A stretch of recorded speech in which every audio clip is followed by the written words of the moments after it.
और गाइस तो पार्ट 14 में हम पढ़ने जा रहे हैं compound compression with flash intercooling with single expansion valve, और एक और टॉपिक हम कवर करेंगे जिसका नाम होगा compound compression with multi expansion valve and flash chamber. यहाँ पे फ्लैश चैम्बर जो होगा वो इंटरकूलर की जगह पे ना यूज़ करके, जहाँ पे नॉर्मल फ्लैश चैम्बर यूज़ होता है हम वहाँ यूज़ करेंगे, बट उसको अटैच करेंगे हम मल्टी एक्सपेंशन वाल्व से। क्लियर? चलिए देखते हैं। ओके तो गाइज ये है हमारा compound compression with flash intercooling with single expansion valve along the flow line to evaporation. ठीक है, तो फ्लो इवापोरेशन का जो फ्लो लाइन है, इवापोरेशन वाले में जो आता है हमारा फ्लूइड, वो कहाँ से होके आता है? कंडेंसर से होके। दिस इज कंडेंसर से होके आता है। इनके बीच में एक ही एक्सपेंशन वाल्व का यूज़ हो रहा है। Okay clear? तो एक तो हम ये देख रहे हैं, और जो इंटरकूलिंग है, इससे पहले हमने देखा था दो कंप्रेशन के बीच में वाटर इंटरकूलर डाल रहे थे, यहाँ पे हम फ्लैश इंटरकूलर डाल दे रहे हैं। क्लियर? फ्लैश इंटरकूलर डाल रहे हैं अगेन। और फ्लैश इंटरकूलर जहाँ भी यूज़ कर रहे हैं उससे पहले हमें एक्सपेंशन वाल्व चाहिए। क्लियर?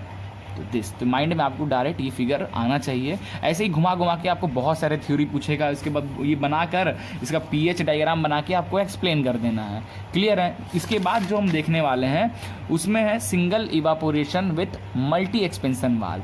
तो जो इवापोरेशन के वाले जो फ्लो लाइन है उसमें मल्टी एक्सपेंशन वाल्व लगेगा। तो मल्टी एक्सपेंशन वाल्व लग रहा है, और आप बात कर रहे हो फ्लैश चैम्बर के साथ का, तो हर एक एक्सपेंशन वाल्व के बाद एक फ्लैश चैम्बर लगेगा। तो इस एक्सपेंशन वाल्व के बाद फ्लैश चैम्बर, फिर इस एक्सपेंशन के बाद फ्लैश चैम्बर, और आखिरी वाला एक्सपेंशन वाल्व जो होगा बस उसके बाद जो होगा वो डायरेक्ट इवापोरेटर होगा, जो कि हम शुरू से देखते आ रहे हैं। क्योंकि स्टार्टिंग में भी हमने जब देखा था फ्लैश चैम्बर जहाँ पे हम यूज़ किए थे, ये 2 stage vapour compression refrigeration cycle system with flash chamber का यूज़ जहाँ किए थे, तो उससे पहले एक था एंड एक था, उसके बाद डायरेक्ट इवापोरेशन था। तो सेम हम यहाँ भी वो कर रहे हैं। चलिए स्टार्ट करते हैं ये क्वेश्चन से। तो नाउ यहाँ पे कुछ टर्म्स हमने लिखा है, इस टर्म को हम थोड़ा पढ़ते हैं। In the previous article it has been found that the complete intercooling of super heated vapour after every stage of compression is not possible. Okay, तो आप जो चाह रहे हो कि इंटरकूलर यूज़ कर रहे हो, तो इंटरकूलर आप जनरली इसलिए यूज़ करो ताकि जो भी टेम्परेचर हो रहा है उसको कम ठंडा कर दो, बट जनरली वो एक्चुअल केस में वाटर और एयर से तो नहीं होने वाला, आप चाहे कितना भी लगा लो। ठीक है, तो इस because of non availability of water at low temperature, क्योंकि वाटर उतना कम टेम्परेचर तक नहीं जा सकता। वाटर का नॉर्मल टेम्परेचर समझ लो कि 28 डिग्री सेल्सियस है, 22 डिग्री सेल्सियस है, उससे कम वो नहीं जा सकता ताकि आपके जो लिक्विड को और ठंडा कर सके। ठीक है, रेफ्रिजरेंट को, तो ये पॉसिबल नहीं है।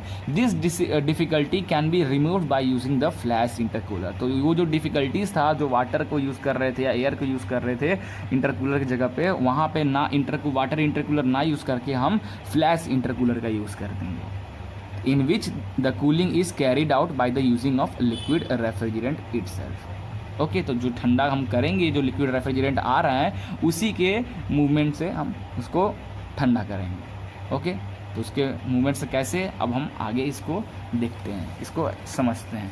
देखिए यहाँ से जो लिक्विड निकल के आ रहा है इवापोरेटर से 1 से 2 स्टेज में इवापोरेट हुआ, heat will be exchange from your refrigerator, जो फूड वगैरह आप जो भी रखे हो ठंडा करने के लिए, वो वहाँ से निकल के वो पहले C1 कंप्रेसर में जा रहा है, यहाँ पे कंप्रेस हो रहा है, कंप्रेस होने के बाद वो निकल रहा है। तो ME क्या है आपका? ME is nothing, it's the mass of refrigerant moving in the evaporator. तो ये गया C1 में। क्लियर? यहाँ से निकलने के बाद ये कहाँ चला गया? ये निकलने के बाद सेकंड कंप्रेसर में जाएगा, उन्हीं के बीच में हमने लगा दिया एक फ्लैश इंटरकूलर। ओके, तो फ्लैश इंटरकूलर, अब यहाँ पे जो रेफ्रिजरेटर ये आपका आ रहा है, ये ऐसा कुछ बना हुआ है। ठीक है, ये मिल नहीं रहा है, ये ऐसे जाएगा, बस पाइपलाइन के थ्रू ऐसे जाएगा। इस पाइपलाइन के आसपास हमारा फ्लैश वाला जो लिक्विड है वो रहेगा, और वो इस टेम्परेचर से काफ़ी कम टेम्परेचर पर रहेगा, तब तो हीट एक्सचेंज होगा। यही वाटर हुआ तो वो कुछ होगा ही नहीं। ठीक है, तो ये जा रहा है लिक्विड सेकेंड वाले में। ओके, तो दिस ME, और ये जो इसका मास ऑफ रेफ्रिजरेंट इन C1, एक मिनट, ये थोड़ा ओके क्लियर। क्लियर है। तो ये इसमें जो आ जाएगा मास ऑफ रेफ्रिजरेंट वो क्या हो जाएगा, Me प्लस M1 थोड़ा अमाउंट ऑफ बोले तो फ्लैश जो लिक्विड है वो मिलकर, ठीक है। तो इसमें गया, फिर इसमें से निकलने के बाद वो F2 में गया, ठीक है। F2 इंटरकूलर में गया, सॉरी जो यहाँ पे जो पाइप है नहीं, पाइपलाइन आपकी ये इसमें मिक्स हो गए, फिर ऐसे जा रहा है, ये आएगा इससे फ्लैश इंटरकूलर जो रेफ्रिजरेंट है उससे मिक्स होगा एंड अगेन जा रहा है। तो ये M1 amount of refrigerant passing through the first flash chamber, ये दोनों मिलकर इसमें जो जाएगा वो Me प्लस M1 जाएगा। अगेन जो इसमें आएगा तो इसमें आ रहा है M2 आ रहा है, मास ऑफ रेफ्रिजरेंट M2 इसमें आ रहा है, तो Me plus M1 plus M2 मिलकर जा रहा है C3 वाले कंप्रेसर में, क्लियर। एंड देन कंडेंस होने के बाद जो ये Me plus M1 plus M2 आ रहा है, तो इधर तो M2 चला जा रहा है, बच के आ रहा है, इधर जो बच रहा है क्या बच रहा है, बचेगा Me प्लस M1, ये Me plus M1 plus M2 ये तो पूरा इधर आएगा, यहाँ इसमें जा रहा है M2 तो M2 इधर चला गया, Me प्लस M1 बच गया, और फिर इसमें M1 चला गया, बच गया Me, तो जो कि इधर आ रहा है, क्लियर। तो ये अब इसका pH enthalpy, pressure enthalpy diagram देख रहे हैं। तो 1 से 2 तो हमारा इवापोरेशन हुआ, temperature will be change. Now 2 से 5 हमारा क्या हो रहा है, 2 से 5 पे फर्स्ट हमारा कंप्रेसर है तो हमारा कंप्रेस हुआ। Now again it will be intercool but it intercool हो रहा है, तो 5 से 6 हमने एक ऐसा ड्रॉ किया, इंटरकूल एट सेचुरेशन वेपर लाइन तक ठंडा हुआ, क्लियर। ये क्वालिटी में थोड़ा वेट ना, इट्स ओके, क्लियर है। Now again it can be expand compress in second compressor C2, so 6 से 2 to 7, अगेन इन F2 जो हमारा सेकेंड वाला फ्लैश चैम्बर है उसमें वो ठंडा हुआ 7 to 8 and it's again compress in C3, तो ये यहाँ तक गया and it will be condense, and condense होने के बाद ये again it come from expansion valve EV1 and it's goes to expand, ये हो जाएगा हमारा एक्सपेंशन, ये जो हमारा condensation, sorry this is evaporation, this is expansion, clear, और दिस इज कॉम्प्रेशन साइकिल। तो जितना तो पहले अगर सिंपल साइकिल की बात करेंगे तो how much work done, how much power required for the compressor, तो ये हो जाएगा हमारा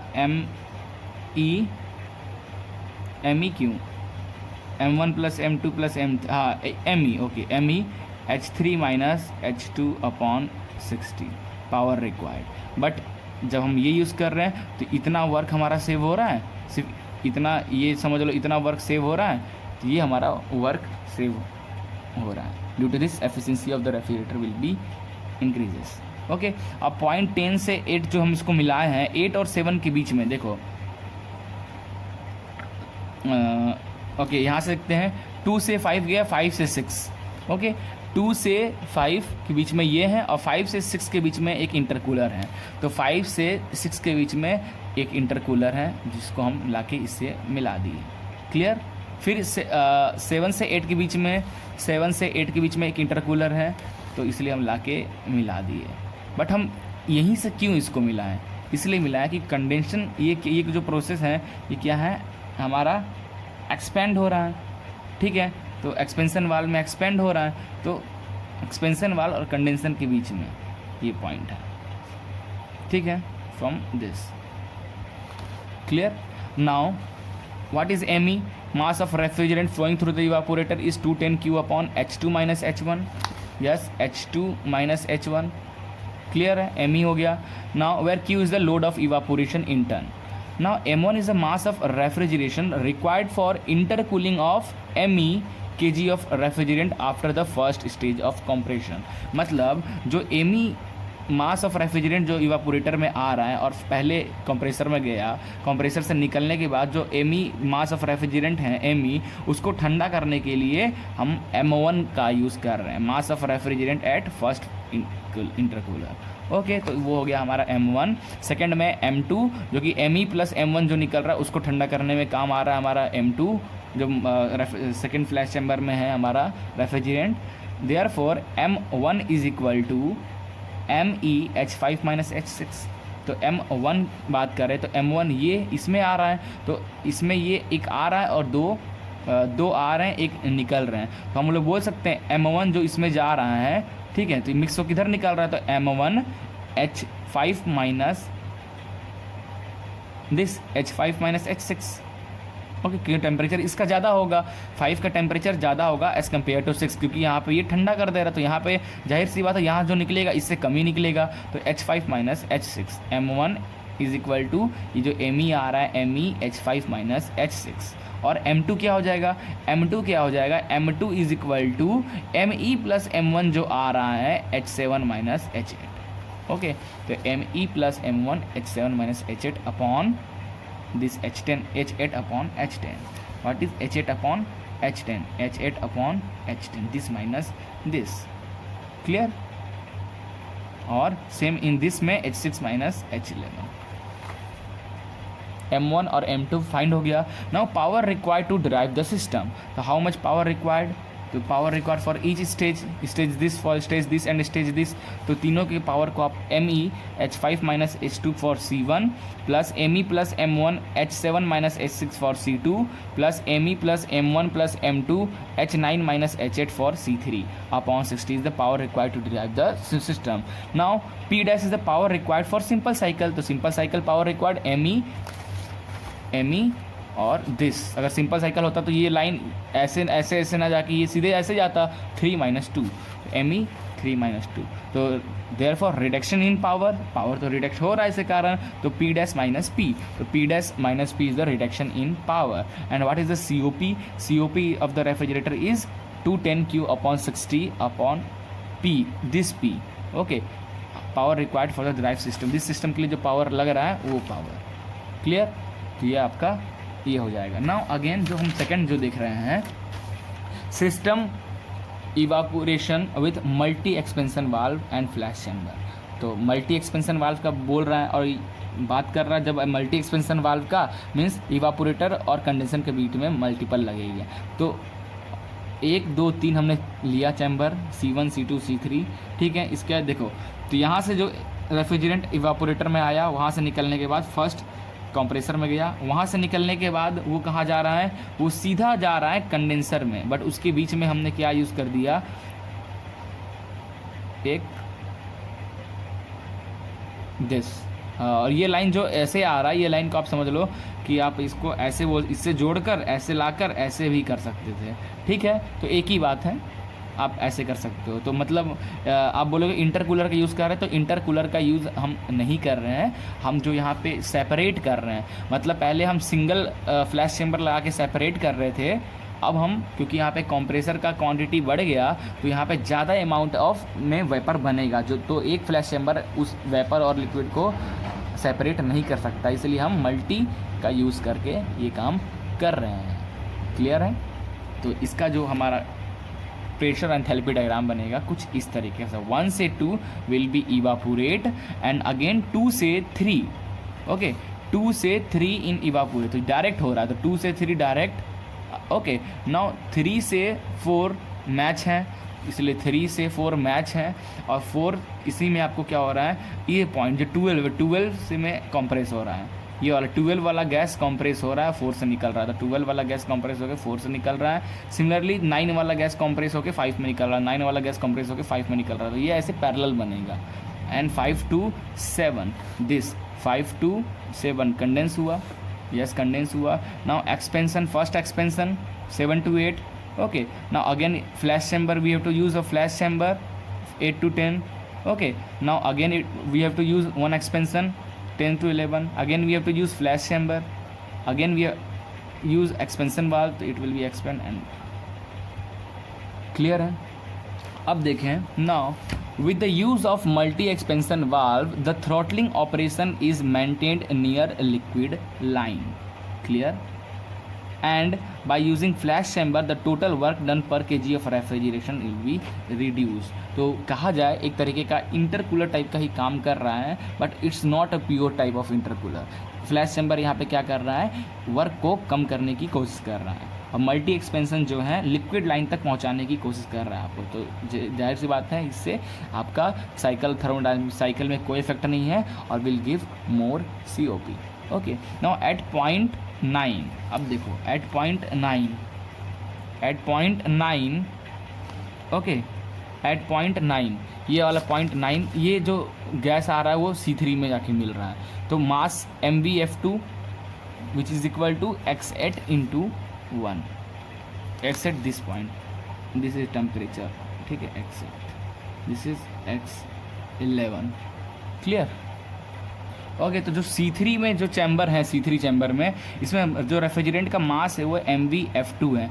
MV इसलिए बोल रहे हैं, ठीक है, मास of refrigerant for from flash number 2 से निकल के आ रहा है, ठीक है। तो MvF2 कितना हो जाएगा, हाउ मच, इधर देखो MvF2 9 वाला जा रहा है, ठीक है, 5 से निकल रहा है, तो फ्लैश चैम्बर 8 और 10 वाला जो फ्लैश चैम्बर बीच में लगा है X8, तो X8 into 1 kg, if you consider 1 kg। Now at point 11, अब पॉइंट 11 की बात करें तो पॉइंट 11 कहाँ है, यहाँ पे दिस, ठीक है। अब इससे जो गैस इधर ये निकला, इधर पॉइंट 11 पे क्या निकल रहा है, 1 माइनस MvF2, इससे जो बचा हुआ निकला रेफ्रिजरेंट 1 माइनस MvF2, तो क्या हो जाएगा 1 minus MvF2 is equal to 1 minus X8 kg, same, ठीक है, which is equal to 1 minus MvF2, और what is MvF2, MvF2 is equal to X8, इसलिए 1 minus X8 kg। Now at point 12, अब इस पॉइंट पे, तो what is MvF1, MvF1 is equal to X11, this X11 into 1 minus, अब यहाँ पे जो आ रहा था 1 माइनस MvF2, तो 1 minus MvF2 kg। Okay, now at point 13, अब इस पॉइंट पे जो रेफ्रिजरेंट निकल के आ रहा है वो क्या हो रहा है, 1 minus MvF2 minus MvF1 is equal to 1 minus X11 upon 1 minus X8 kg, clear. Now mass flow rate through the condenser, 210 Q upon 60, और ये सबको प्लस कर दीजिए, तो 1 minus X1, 1 minus X8, H2 minus H1, this H2 minus H1, clear, is the refrigerating effect.